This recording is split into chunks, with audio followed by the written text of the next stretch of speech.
J'invite maintenant Monsieur le vice-recteur à remettre le prix Antune du meilleur dernier roman à notre lauréat, l'auteur de La Grosse Bertha, Monsieur Henri Vernal, notre tonitruant homme canon.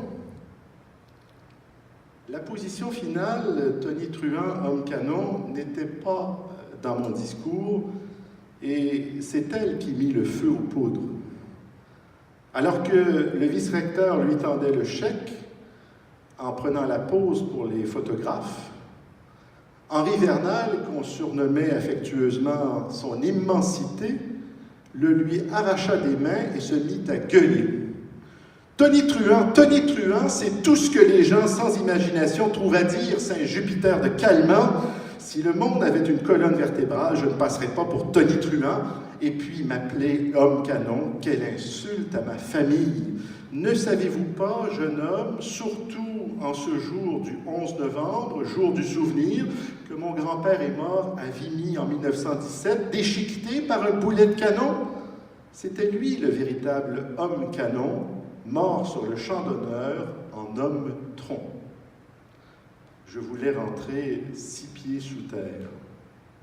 Le pourceau volait au-dessus de nos têtes comme un oiseau d'Hitchcock. Ses flancs étaient secoués de spasmes comme s'il allait régurgiter ou enfanter, se purger par le haut ou par le bas, aurait dit Hippocrate. Je pensais au Porcus Troianus des anciens, ce porc de Troie que l'on servait comme pièce de résistance dans les interminables orgies romaines ou au luxe d'Apicius lors des délibérations finales du jury. Comme le cheval de Troie, c'était un simulacre de porc recélant dans ses flancs non pas des soldats, mais des saucisses, du boudin, du cervelas, du saucisson, des cailles confites, des rables de lapin à la moutarde, de la pieuvre, du calmar, du maquereau, des éperlans frits, un gigot d'agneau aillé, des foies de poulet au vinaigre, de la fraîchure de veau, du pis de vache grillé et des vulves de truies crues. Le tout assaisonné de garum, cette sauce dont les Romains rehaussaient tous leurs plats. Rabelais, à la Renaissance, passait pour en avoir retrouvé la recette, faite à partir d'intestins de poissons macérés et oubliés depuis l'Antiquité.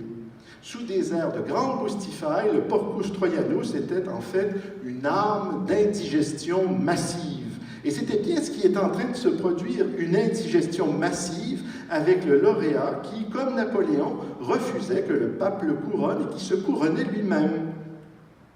Le vice-recteur contenait sa colère, habitué à se comporter en toutes circonstances comme un animal à sang-froid.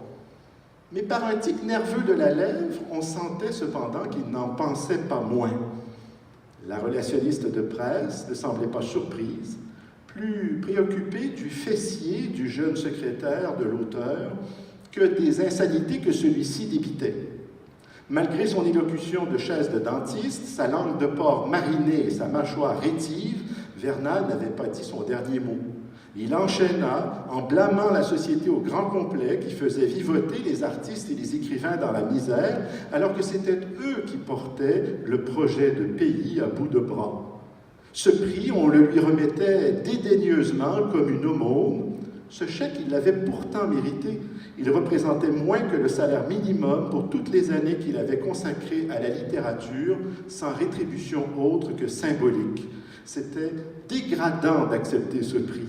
C'était se reconnaître comme de la main-d'œuvre à bon marché, taillable et corvéable à merci.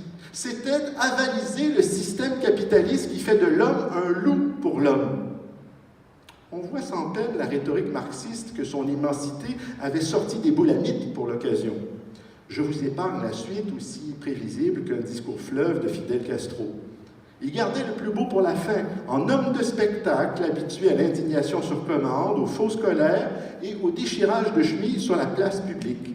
Après avoir sermonné le jury, l'industrie du livre, les grands patrons et tout le capitalisme, il s'en prenait désormais au prix lui-même. Le pourceau volant lui tapa du sabot sur l'épaule, comme si même pour lui, rompu à toutes les extravagances, cette dénonciation de ses bienfaiteurs lui paraissait trop énorme. L'homme, maître grotesqueries de toutes sortes, de bas comme de haut étage, ne s'aperçut de rien. Il est vrai qu'il était à quelques millilitres du coma éthylique. Mais avant d'y sombrer, il entendait dire haut et fort son indignation, et en tapant du poing sur le lutrin, il décrocha le panneau de la Société littéraire de Pointe-à-la-Loutre. Ce prix est une infamie, non seulement à cause de son financement scandaleux puisé dans la poche des grands patrons qui rêvent d'acheter les artistes, mais aussi et surtout à cause de ses critères iniques. Était-ce l'effet d'une véritable éloquence? Son immensité avait marqué un temps d'arrêt avant de lâcher l'adjectif fielleux. On aurait dit De Gaulle, sur le balcon de l'hôtel de ville, la sobriété en moins. Le prix du dernier roman, quelle machination! Veut-on acheter mon silence? Est-ce une manière de mettre un terme à ma carrière?